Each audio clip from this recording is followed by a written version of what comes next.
are now checking out the Win Podcast, where the everyday people are the celebrities. So let's get to know them.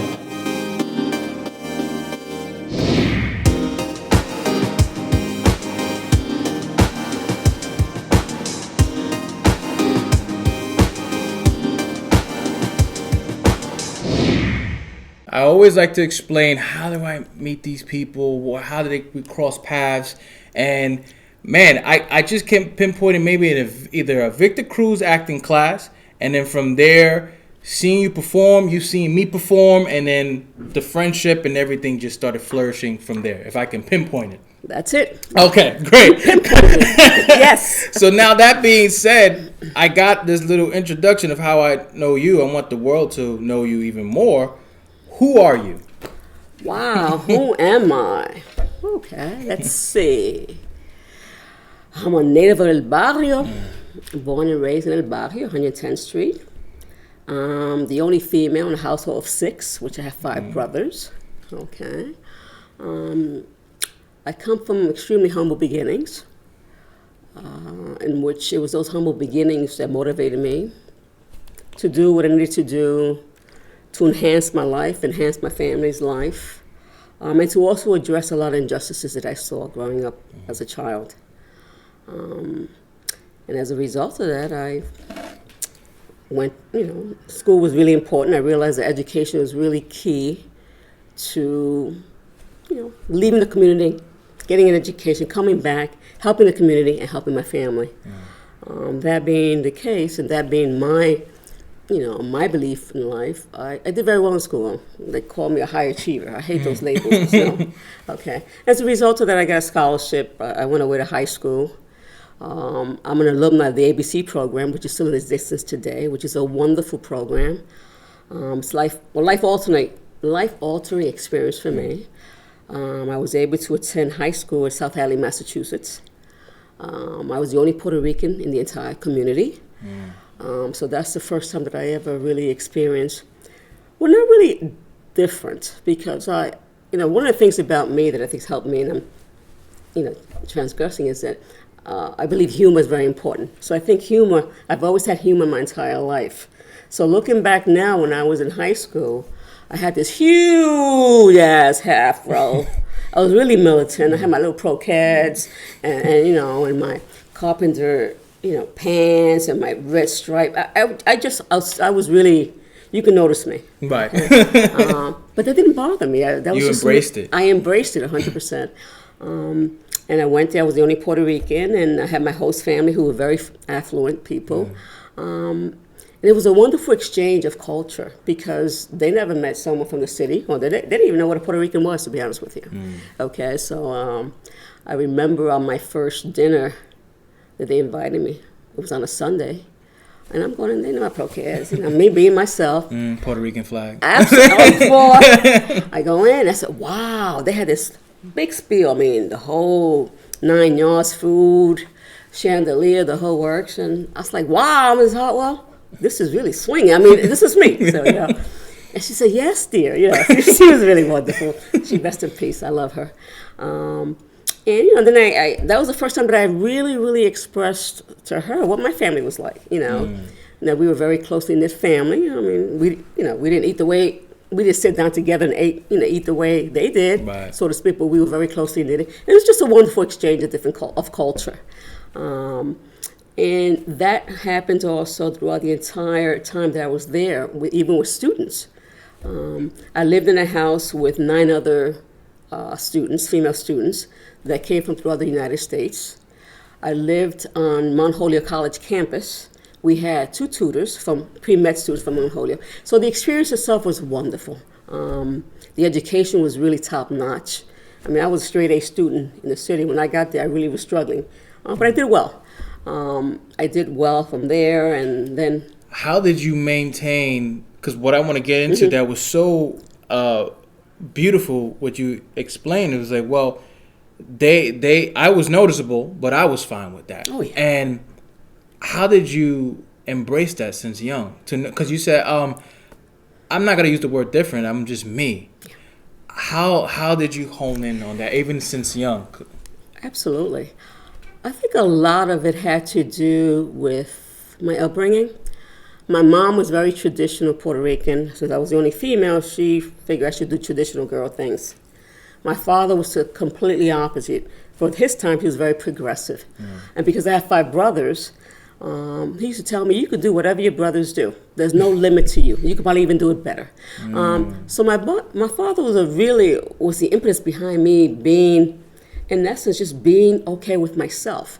And even with my sexual orientation, because I'm a lesbian and I've been gay. I've been gay since about 9 or 10. Okay, and I was in tune with that very early on, and you embraced that too, right? Yeah, I embraced it also very early on, and so did my family. And it's interesting because as I grew up, I remember when I came back from college, I wanted to do this coming out thing to my brothers, and I sat them down and I said, I have something I want to tell you, and it's like, what?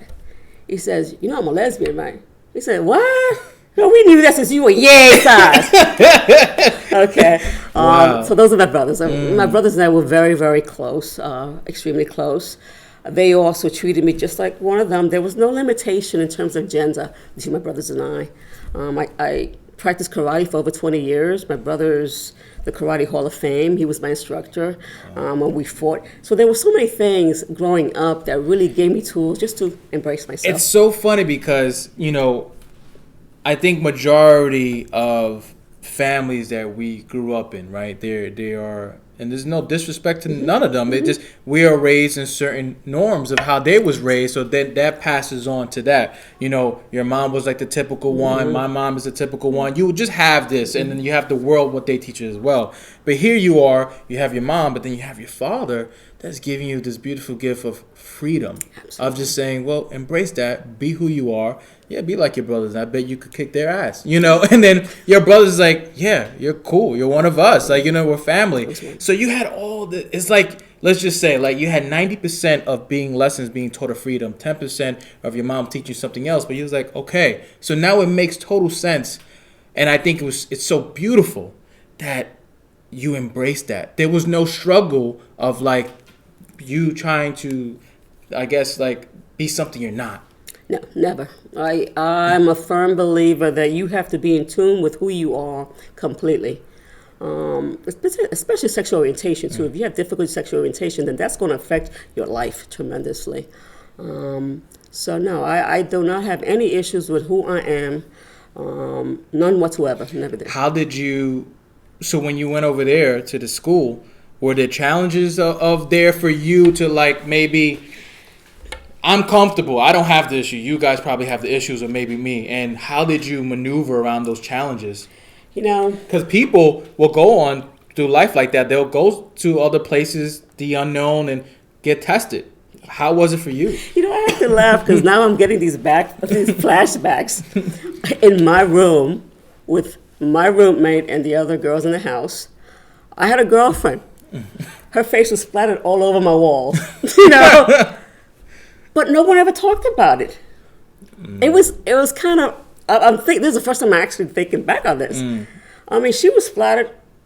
I mean, we were together from the age of 13 until we were 22. And she was all over my room. And my friends from school came, the resident directors, they all knew it wasn't an issue. And it was like, oh no, that's her sister. It wasn't. And you're like, no, that's my girlfriend. They couldn't have possibly said that because I had hearts in there. No. You know, so that's funny. It's really, I haven't thought about that in ages.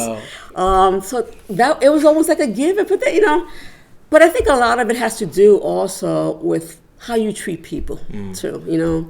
People react to how you treat them as well. And I've always been a firm believer that, you know, you treat people with respect, kindness, compassion, and you'll get that back most of the time. Right. You know, you have a few occasions that you don't, and that might be some other issues that it's not even about you. Right. But I've never had any difficulty in terms of interacting with people at all. You know, I don't know, people say I have this demeanor that when I walk in, when I'm always smiling. I love to smile because when I don't smile, I look really stern and mean. Yeah. You know, like not too long ago, I was heading to court, and I'm thinking about a case. I'm not gonna lie. If I saw you on the other side, I'm like, I'm going to jail. I'm like, she's gonna lock me up. I'm gonna say this awesome speech of how I'm innocent or whatever, and she's not gonna like, I don't get it. You're full of shit. Done. I'm like, but you do have that demeanor sometimes. Yeah. But then like you have this other beautiful side that you always show too, that you're smiling and laughing. Yeah. That demeanor, that serious demeanor, you get to see it a lot. When I'm in court, but. To make you laugh, the other day, as I was saying, I was thinking about this particular case. I was preparing my mind, and I'm just like focused. Mm-hmm. I'm a New Yorker. When I get into that mode, I'm in the city. I got this look. Don't F with me. I don't have time for that. Right. Okay. I crossed this young man. He was hanging in the street. He tells me, my Lord, what did he tell me? Sweetness, you look like you're about to kill someone. And I was like, it stopped me in my tracks, because I realized, I laughed at him, and I said, no, good morning. Okay, but that's the demeanor, basically, and it's a side of me. It's also a very protective side of me, too. Right. Okay, I think part of it, too, is I'm not very tall. Okay, I'm 4'11" and a half. Okay, and I learned very early on that how you present yourself, people either going to try to mess with you or not, and the practicing of karate too, and all that type of stuff. So I understand that demeanor is very important. So. I want to know, why did you become an attorney? And take us on that journey when that passion started, or even like the interest of it. Originally I wanted to be a doctor. I actually got a scholarship a full scholarship. To go to medical school. But then when I attended to school... How many scholarships you got? You could have gave me one. Like, I needed financial aid, all that stuff. You would help me out. I told you I was on a mission. Yeah. I was like, you still got some of it? Let me borrow like $5. But then when I got to college, I realized I dislike chemistry. As much as I liked it in high school, I can't be a doctor, and dislike chemistry. And on top of that, I didn't like the school. It was upstate New York. It was blizzard cold all the time. I had to be underneath tunnels. And that was my first major dilemma, that I had to make a major decision in my life that I think, besides going away, I was happy about going away. But actually making a decision that I knew may affect my life negatively for the very first time as a young adult. And I remember going to see the school counselor and telling her, I can't stand the school. And she said, but you got straight A's. I said, yeah, but I can't stand it. I said, well, Melina, you have two choices. Either you stay and you overcome whatever you're feeling, or you transfer out, but you may lose your scholarship. So that was major. But I also decided that my health and my well-being was a lot more important. And that school, I was going to go to school regardless, because I'm a firm believer from a very young age that when you put stuff out there that you want, the universe will conspire to help you to do it. Very early on, and that was the case. I left the school and I went to my second school, and I graduated from there. So you left, right? Mm-hmm. But you left knowing what you want to be an attorney? Not yet. You was like, not yet. Wow. So you took that big, huge risk of like, I know I'm not happy. I don't know where I'm going, but I need to go. And the motivator of that was my oldest brother, my closest. I have 5 brothers, but my brother, his name is Lefty. They call him Lefty. He was a Port Authority police officer at the time, and I remember in January I was home, and I didn't have money to go back to school because I lost my scholarship. And I had not told my mom because she didn't need to know about this. But I was thinking, I was planning, and and he comes in and had been crying. He said to me, sis, what's the matter? I said, nothing. I said, no, you've been crying. What's the matter? I said, well, I don't really have money to go back to school in February. I said, what do you mean? And I explained to him. He tells me, put on your little Pro Kids, because I love my Pro Kids. Okay. He took me to the bank and he posted on a loan. And next thing you know, I was back in college in February. Wow. And throughout that, he used to come visit me, even in high school. We were just very close, very close. And I remember coming home, and he used to tell me stories about, people jumping the turnstile with the marijuana stuff, and I used to debate back and forth with him. And I think that's how it started. Wow. And then again, I also saw a lot of injustices. I was always advocating. No matter where I was at home, I was advocating. Either telling my mother, I'm not going to wash them dishes until they wash them dishes, but I was always advocating. And the realization came to pass when with my brother when we started talking. So then I decided to major in criminal science psychology, and that was my major. I got my Bachelor of Science in Criminal Science Psychology with the thought in my mind that I was going to go to law school. So I graduated. I became a New York City probation officer. After 2 years into the job as a probation officer, I decided to go back to law school. I attended Seton Hall in the evenings full time. Wow, that was a while back ago, and I think back now, it's like I wouldn't be able to do it now. But then again, when there's a will, there's a way, right? Right. Was there times that you felt, man, like maybe it's too tough, maybe I should just leave it on the back burner, and if so, what kept you going?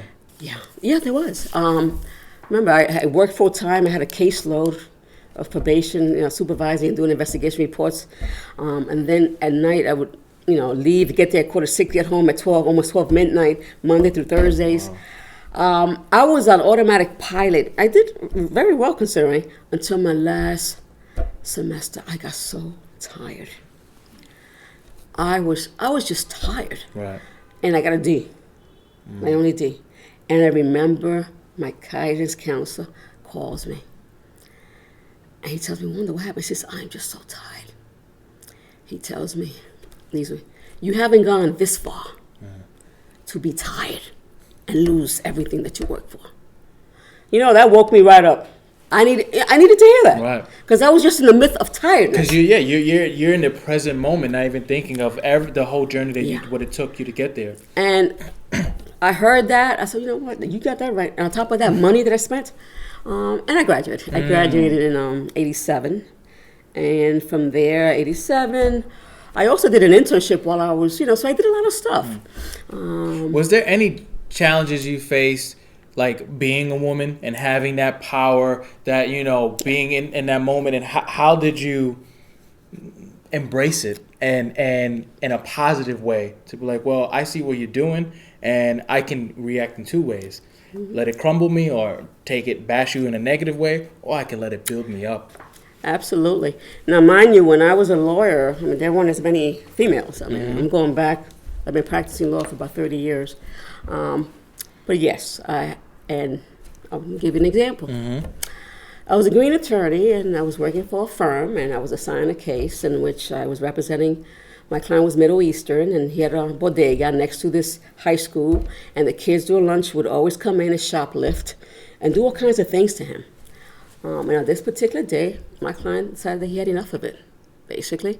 And so he just brandished a machete so that the kids couldn't run, because these kids were really fierce. Okay, so he was charged with possession of a weapon, whatever. And these kids also did all types of racial epithet, all kinds of things. That was all written in the report. So we're on trial, okay? And my client, who's Middle Eastern, was very religious, so I have him on the stand. So I'm trying to elicit from him what were the curse words, what were the racial epithets, what was being said to him, okay? And he said, he said, Madame, I can't say those, Madame, because this is him on the stand. Okay, so then, the attorney's kind of, as an attorney, you got to be crafty in terms of how you approach things. So then I said, well, Mr. So isn't it so that these kids call you a motherfucker, that you fucking, blah, blah, blah, and I was just throwing out all the curse words. Next thing I know, I hear the judge with his gavel, like that. Sidebar. I'm like, okay, well, sidebar, what's going on? Because I'm in the midst of it, right? So he comes up and he tells me, in my courtroom, ladies do not curse. I had to step back for a real short minute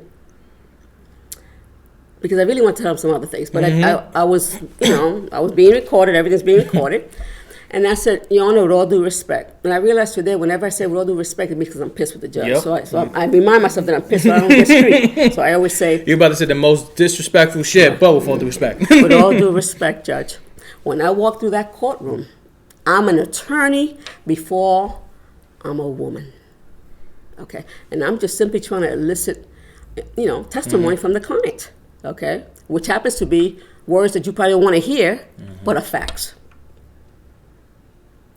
He looked at me like this. He put his eyes out like this. And he said, all right, continue. And then, I mean, that judge, when I appeared before him, it was cool. But that was my first encounter. It really was my first encounter. Another encounter that I had that I think had a bearing in terms of my background, being Puerto Rican, is on a bail hearing that I have a client who's Puerto Rican, has no priors, burglary charge or whatever. And I go before the judge, who's Caucasian, older man. And I'm going through the whole motion. He has close community ties, blah, blah, blah, blah, blah, blah. And the judge says, okay, I'm going to release him on his own recognizance, but have him relinquish his passport and all his immigration paperwork. I'm like, excuse me? I mean, but then I had to stop myself again. And then I said, Judge, with all due respect, my client is Puerto Rico. He's from Puerto Rico. And I gave him the year and everything of the rule. I forgot it since then because it was, in terms of Puerto Ricans are automatically U.S. citizens. So there is no passport or no immigration documents that he has to relinquish. And then when I turned around, the courtroom was full of colleagues of mine of color. They were like, but that was another. Those are two. It seems like, this journey has taught you like patience and a sense how to deal with people. Like, of course from your upbringing, your normal reaction is like, motherfucker, like, let's take this to the street. But you're doing that now in a way that not only you're going to destroy them, like that with facts that you have, but also destroy them in that world that they want to be. Absolutely. Because they want to be whatever, and because they're living in this fantasy or whatever. Like that guy was like, oh, the woman doesn't curse or whatever. But here you are, I was like, first of all, let's take whatever you feel and let me bring you back to reality. And to me, I think that's awesome that it challenges you, but also prepares you to take a moment, step back, feel the rage, but then calm it down. And now let's handle it correctly. Yes, and that's not always easy to do. Mm-hmm. And I'm continuously doing it. Mm-hmm. Yes, it is. I want to know, what has this journey of being an attorney taught you about yourself? Because I can understand, one, I saw already patience and embracing, again, a common trait that you have been learning and mastering, being yourself and not being afraid what everybody else thinks. But what have you learned so far from the time that you started to now? When you look back, what did it really as an attorney, I've learned that we are all vulnerable to the judicial system that's before us. All of us are vulnerable. Doesn't matter who you are. And I say that because I used to do a lot of criminal defense work. I don't do as much now. But speaking towards that a little bit, for me as an attorney, clearly the system, it's a dual system, and I'm a firm believer that in the system that we have, then, if you're affluent and you can pay top-notch attorneys or whatever, that goes farther than if you're not. I mean, I say that because for me, that's a fact. It's a fact. It's a fact. I do believe that the system needs so much revamping. It really does. But it's a long haul because of who is actually manipulating the system. The whole has layers upon layers. And even people behind the scenes as well. Oh, absolutely. And a lot of politics, everything's about politics. I mean, let me just be blunt about that. Everything is about politics and how you finagle politics. And it's very difficult, and if you're not a politician, like I'm not, sometimes it could be really, really difficult. How do you not allow that to affect who and what you are? You work so hard to be in the position, and as you maneuver in this world that you are fighting against, and you will love to revamp, but you can only do so much, and you have made a remarkable help and positive reactions from people that you have taken on. How do you keep on and not letting that world enter inside you and maybe be corrupt in certain ways? Because I take my world piece by piece. I take my world as my world being the present. Okay? What I have to do today, if it's for a client, what is it? How can I best serve this client today? Okay, if it's something I need to address with my family, how do I best address it today, or with a friend, or myself personally, or how I'm feeling? How am I going to address those feelings today? If I look too far ahead from the future, okay, it's overwhelming. Number one, and number two is whatever's in the future might not ever happen. So I tend to live I very consciously in the present at all times. I do that as an attorney. When a client comes in, I had one client with DWI and flick his nose up on the police and the whole works, and he got almost all these indictable offenses, and he wanted to work miracles, basically. So this is what we have. This is what we have, okay, because some of it is accountability too. Okay, as an attorney, I represent my clients to the fullest of my capabilities, pros and cons. I look at the weaknesses. I never ask them whether you did it or not because I don't care. It's up to the state to prove that. I don't care. I'm here to make sure that I defend you as best as I can to minimize any jail exposure, whatever it is. And sometimes I have to keep it real. Sometimes I get street with my clients, and that's how they can understand where I'm coming from. And that's what my background, I think. I embrace my background vehemently because it's helped me a lot. It seems like honesty has been something that was with you since young, or even if it was maybe lies being brought to you, you saw for things for what they were. Was that something maybe taught from your father or from you, the environment? How has that molded you into who you are? I think it's the environment and part of just the upbringing. I mean, I saw a lot of things when I was a child. My uncles, my mother came from 14, and there were 3 girls, and my uncles all abused drugs. I saw a lot of stuff, and I grew up quickly. Let's say that. I grew up quickly. And also within my own household, my brothers, I have a lot of losses. I mentioned how close we were, but I lost 2 brothers to drug overdose. And my brother, who was closest to me, to pancreatic cancer at the age of 49, was going to be 50 as a result of 9/11 stuff. So very early on, I saw a lot of things that I wish I hadn't seen. Right. But then again, I embrace them because the negative is a positive. Everything, you learn. Either it's a challenge and you learn from it and you grow with it. Like I tell my assistant, we don't have a problem. We never have a problem. We have a challenge, okay?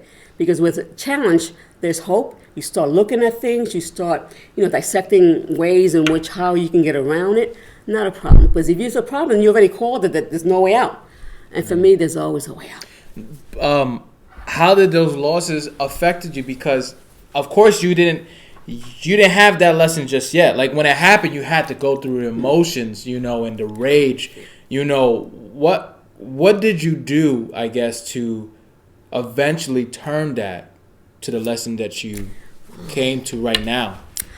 Because the first reaction is like hurt, right? And then you have to process that. Maybe it could have been 2 years down the road that you made the realization of how to heal that. It was devastating. My brother, he would have been a year younger.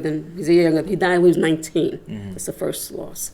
And to see my mom age like 10 years, to me, I never lose sight of that. And, it just, I think back and it's all about choices, choices that we make. It's choices. Yeah, we could be dealt a bad hand. Yes, and a lot of us are dealt bad hands. That's a fact. But even when we get dealt bad hands, we still have choices. We still have choices, and we have to be accountable for those choices. And I think that was one of the things for me to embrace. Okay, as much as I love my brothers and my uncles, they made choices. It was very difficult for me too because I felt like I lived a dual life. Here I am going to school, going to law school, doing all these positive things, and also dealing with my family that I love so dearly. And just because they were involved in drugs, that doesn't take away from them as a person. Right. They were still beautiful, And that's how I'm able to practice law too. I'm able to disconnect the person from the actual act that's being done. I was just going to make note on that because it's from when you just shared with your clients, right? It's like, well, I got to be real with them. This is what we have, right? But I got a sense that you're not judging them.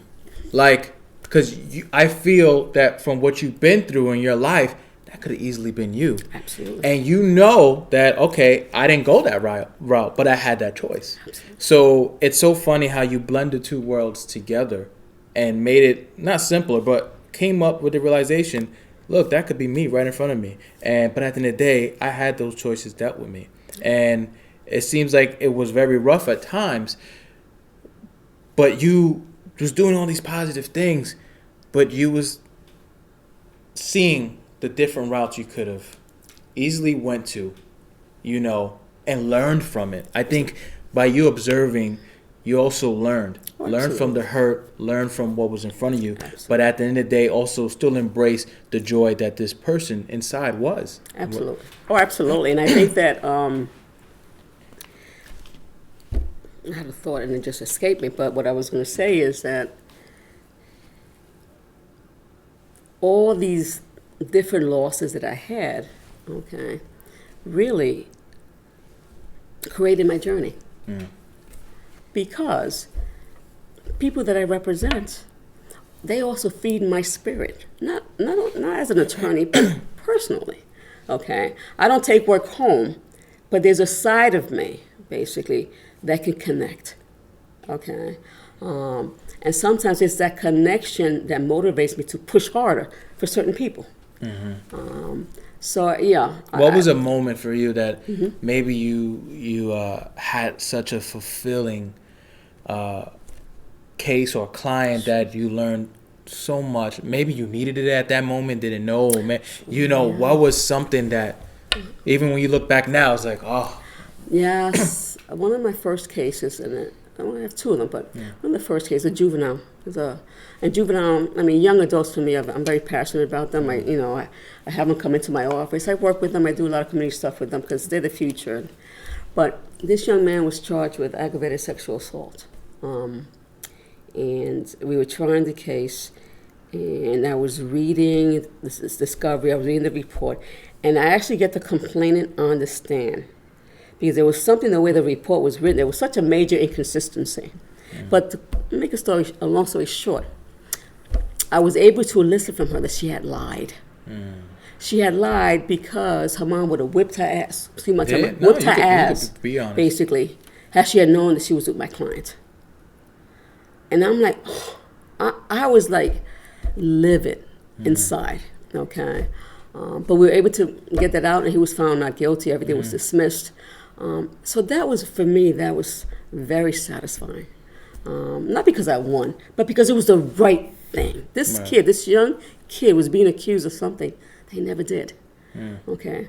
That's not to say that I represent a lot of clients that have done it. Right. But so be it. But in that moment, I feel like that was one of the things you saw that was like, this kid that I have a connection with can potentially go away for something that he didn't do. And then if he does go away, it's going to change the boy that I see inside that has so much great potential and joy. I know that for a fact. His journey now because of another person deciding his fate. That's right. And I think that's shocking. And, I usually see that on the other end, when you watch TV and see stuff like that. But for you, I put myself in your shoes in that moment, and I could totally understand what you felt, as a human being, not even as an attorney. I'll be honest with you, I want to slap the shit out of her. I want to get real street. I'm serious, but anyhow. No, wow, that's insane. And man, your brother, I was so touched with the brother that gave you the loan money. Oh yeah, he paid for it. I didn't pay nothing. Yeah. He paid for it. May he rest in peace. It just showed to me, man, the love and the purpose and the support that they already was pushing you. It probably was just a little bit, but your brother saw something more. He saw the passion in you. He saw a spark. He saw where this could go. Because if he didn't see that, and he even didn't believe in you, he would have never gave you. How many times you probably would ask him for something else? He's like, I ain't got money for that. He was just wonderful. But he gave you that push that you needed. It's just that, I love all my brothers. It's just we had a special bond. He used to, even in high school, I'll joke with. I'll give you a joke. Every month he used to come see me, and the girls in the house said, "Who is coming with this time?" I said, "I don't know." And he would take us all out for pizza. So he was always there. Him and my dad are my number one supporters when it came to education, and well, they saw that I really enjoyed it, and I was really thriving. Do you feel that you continue to do what you do not only for yourself but for your dad and for your brother? Absolutely, I do it. I do it for all of them, and they live in me. They are part of me. I mean, there are things that I do that I can relate to each and every one of them. It seems like your father gave you freedom. I mean, but of course, with many lessons, but one of the main ones, he gave you freedom, and your brother gave you hope, faith, belief. Oh, absolutely. Just by that, and then visiting over there, making sure like, hey, I'm watching over you over here. Keep going. So you had these.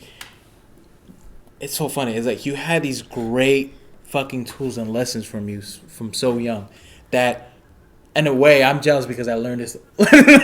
You learned this later on, right, in life. Maybe a lot of those things didn't come from me when I was 17, 18, 20 or whatever, but you was there like since young getting those things. And kudos to you for being open to recognize it. Maybe not to the full extent, but enough for you to continue on. I'm like, okay, cool. Yeah. No, I'm listening to you, and I don't. It's very rarely do I sit here and I reflect on my life the way I'm reflecting upon it now, and I'm looking back with your comments, and thank you. But my only goal, basically, to be honest with you, and nothing was going to stop me, was that I was going to be a doctor, okay? And I think that goal, I knew, I wasn't sidestepping from that. Nothing was going to stop me. I knew that I had to go from point A, from point B to A. I knew it, and no matter what, and despite all the dysfunction, and there was a lot of dysfunction in my life, I held on to that. But the ironic part about it is that despite the dysfunction, there was a lot of love, and you said a lot of love and support there, and a lot of choices. Because I just thought of another one. You had one of the biggest choices to make was to either continue into school or to leave. That's a huge choice. Yes. And choices of losing people that you love in your family. Do I let this crumble me, or do I let everything how I feel out and then learn how to deal with it in a positive way? A choice to embrace yourself, knowing that, yeah, I like women. This is who I am. A choice of how I dress. And then taking that to a whole different world, that was a choice. You could have easily said, no, I'm going to put on a mask and live a life and conform to what this world wants me to be. And it's so crazy how, the lessons that you learned, you still had this strong sense of something's not right. I can either be fake or I can be honest and real with myself. And I think that's fucking amazing. Thank you. That's why I like acting. Because then I can fake. And that, you know what, you're amazing, because that goes right into how did you go from being an attorney to the biggest question that, people are going to listen to now is, what made you become an actor? How did you get into that? God. In retrospect, I think I've always had it in me, because in the midst of all the study, I always loved art. I really do. I always loved art. I was a ferocious reader. And when I used to have my nieces and nephews come over, I used to read them books and act out the part. My favorite character was the Hunchback of Notre Dame. I used to take a pillow and put it on my back and had this wig. They would, I used to love it. And then I would tell them all these creepy stories, and my partner would be telling me, "What are you doing? You're scaring those kids." I said, "Do you hear them scary? They're laughing." So, I forgot about these things, right? And then maybe about 5 years ago, I got a call from a friend who's a poet, and asked me, Wanda, I auditioned for a role, and there's a part that reminds me of you. I said, what? Why are you asking me? I'm an actor. She says, girl, you're an attorney. You get all compassionate and all that stuff. I was like, I said, I'm all for living life. I really am. I believe that we should live life to the fullest. Okay?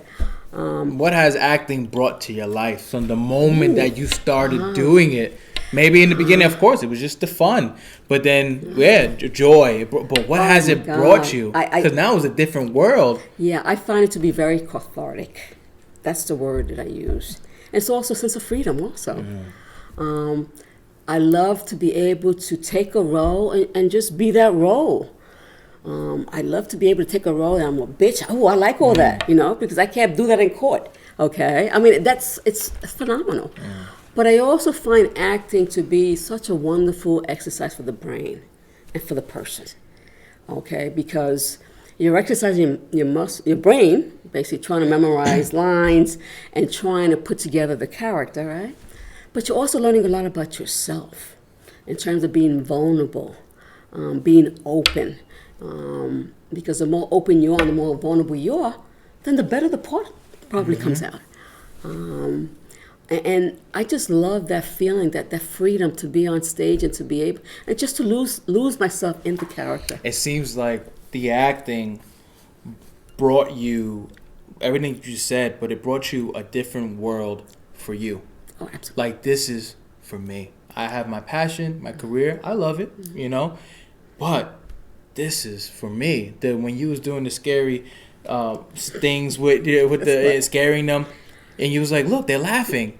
It brought you joy. Absolutely. And in a sense, by them seeing that, it brought them joy as well. So acting really brought you a whole new world for you, your playground that you can play. And I'm loving it. I really, it's just, I do it out of love. It's nothing, it's just love. When I go to auditions and I get these roles, like this past Saturday, the student asked me to do a film for them. And I said, absolutely. I love it. And there's a scene and I love it. I played the grandmother. And my daughter had the audacity, and I'm ill. The daughter has the audacity to clean up my whole entire apartment and decide that I'm going to move in with her without telling me. I mean, that's the gist, right? and there's this scene basically that I go in and I slap the shit out of her. But the feeling was there. You know what I'm saying? It was just like I was in the moment, and then they had me laughing. I was in the moment, looking around. And the sound guy says, "Oh my God, Gavel, we hear your heart."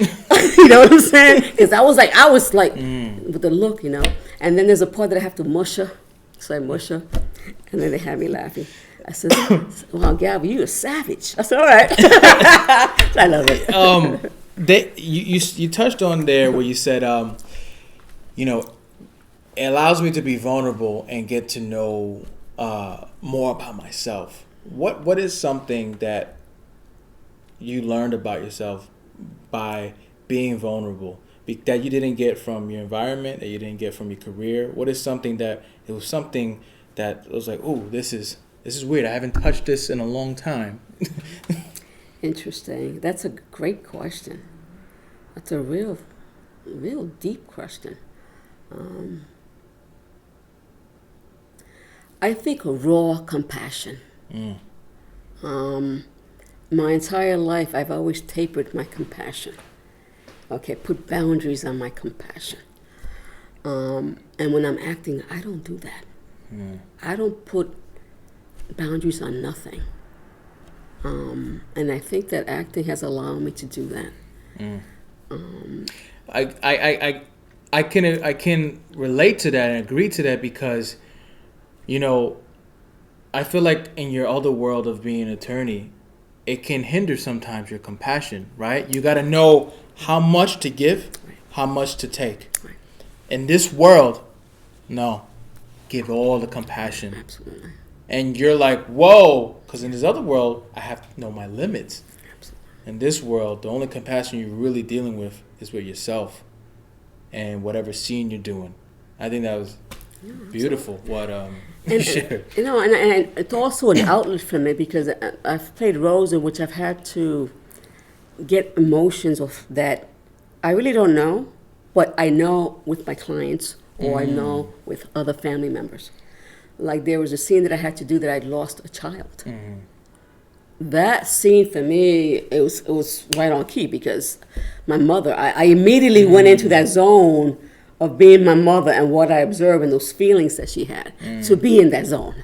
And that came out just like, I was there. It was just like, so I think it's wonderful. I feel it's wonderful to be able to take these experiences in life, professionally and personal. And I guess that's what acting is about too. I mean, and just taking those bits and pieces that you've experienced and just bring it to your character. FYI, you should write a one-man show because you have so much to share.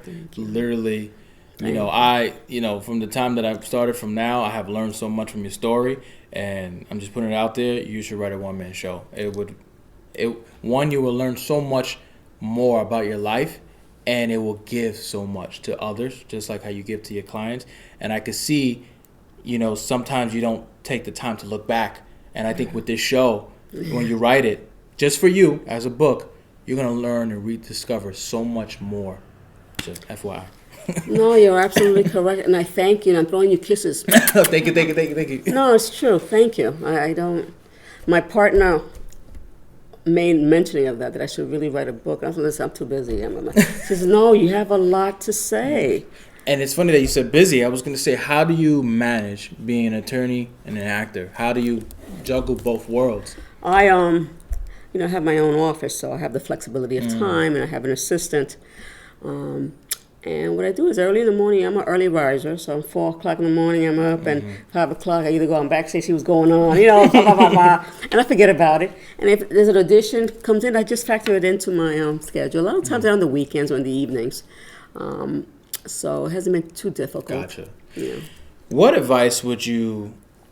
This is a two-part advice question I'm going to ask. What advice would you give actors when they receive contracts? Because you're also, you're part of it. You're an entertainment lawyer. Absolutely. And I think this is something beneficial for anyone who is an actor getting into it. So what advice would you give them when they receive a contract? What should they do? What should they look at?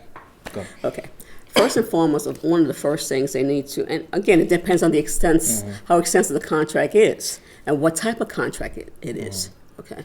One of the major issues for me is with actors is the exclusivity clause.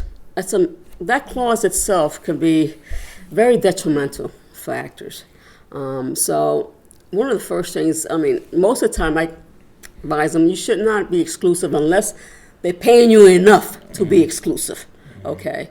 Because if you sign that clause, and that means that they filming this and the film is they're procrastinating, you're going to be without work for that period of time, okay? So that's something that they really need to look at, number one. Number two is also, if they're getting paid, okay, they need to know the system between SAG payments versus non-SAG payments, basically. Royalties becomes another issue if there's music involved, okay? How long is this contract for? What is the contract for specifically, okay? Is it for acting, or if you're a dual artist, is it acting, dancing? Is it both combined in the same contract? Be very leery of that. You should be very specific in terms of what exactly are you signing up for. Whether or not there's a clause, a non-disclosure clause. Okay, what is it they want you not to disclose? There are certain things that really don't make any sense. There's no reason why to be there. Okay, and sometimes just look at what exactly are they asking of you. Because sometimes what they ask could be so far beyond in terms of what's really needed. And that's important. I know I'm being generic. No, I think these are I'm being key, generic. Very key. And then, of course, I'm going to put their description where they can reach out to you if they want to know more and stuff Absolutely. like that. But you are hitting very key major points to look at. Yeah, you know what it is? Because we get so caught up, and I'm an actor. Oh, I got the gig, I got the gig, and we're excited, and you forget about the business aspect of it. And my job is to make sure that gig is a happy business gig too. It's like one of the oldest saying, it's show business. Absolutely. Okay, because I had one client that came in and the clause itself was horrendous. That meant that this client could not work for 2 years waiting. I said, wait a minute, you have too much talent to be waiting for 2 years, and they're not paying you enough. Now, if they're going to be paying you buku money for 2 years, that's fine. But and the same thing with distribution agreements. That's a whole other ballpark. So what advice now would you give people who was or are in a position where you were when you was in school and had to make that big choice of either continue on or leave? So, because there's a lot of people who was like Wanda at that moment, has to make a choice right now, and they're stuck either to face their dreams, go after it, whatever it is, that decision. What advice would you give someone? Well, okay. It's difficult because I am man. We're all made. Our fabrics are all different. Mm-hmm. But nevertheless, you have to really. I would recommend that you listen to yourself. Listen to yourself. Listen to your heart, or that heart, or that little gut feeling because that is never wrong. Okay, listen to your heart. Listen to what is your heart telling you. Be honest with yourself. Take that moment. Because we have a tendency to intellectualize everything. And it's not the brain so much. It's what's in the heart a lot of times. Okay, and if we can mesh both together, then we're okay. But sometimes that's very difficult to do. So I would recommend that you listen to your heart, and you have to believe in yourself. You have to believe that, for me, that there's something much greater than me. Okay, that if I want to do something and there's an obstacle in the way, then why is that obstacle there? What am I to learn from that obstacle? And of course, sometimes in the midst of it, we don't see it. Okay, but also know that this too shall pass. Okay, everything has a beginning and has an end, and it's how we navigate that beginning and end that makes the difference. But can't give up. You can't give up, and you have to be resourceful. You have to look, and you always have to find. There's always assistance. No man's an island on his own. Okay, so you mentioned something, the beginning and the end, right? So let's say right now we're gonna look into the present. Mm-hmm. You're gonna look into the present, but I want you to take a look back of everything. Take a second, and it could be something as simple.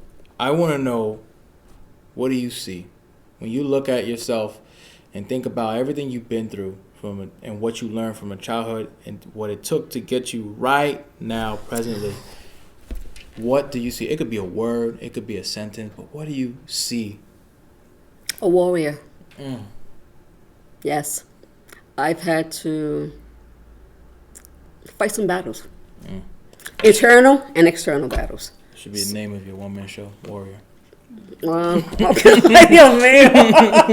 Ay, Dios mío. You're so cute.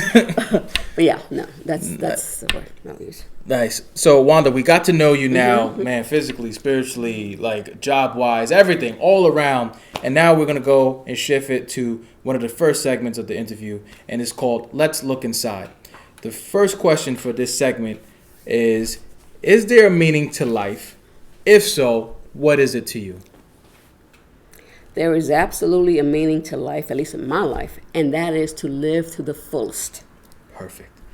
The second question is, if you can teach everyone one concept, what concept would have the biggest impact on humanity and society?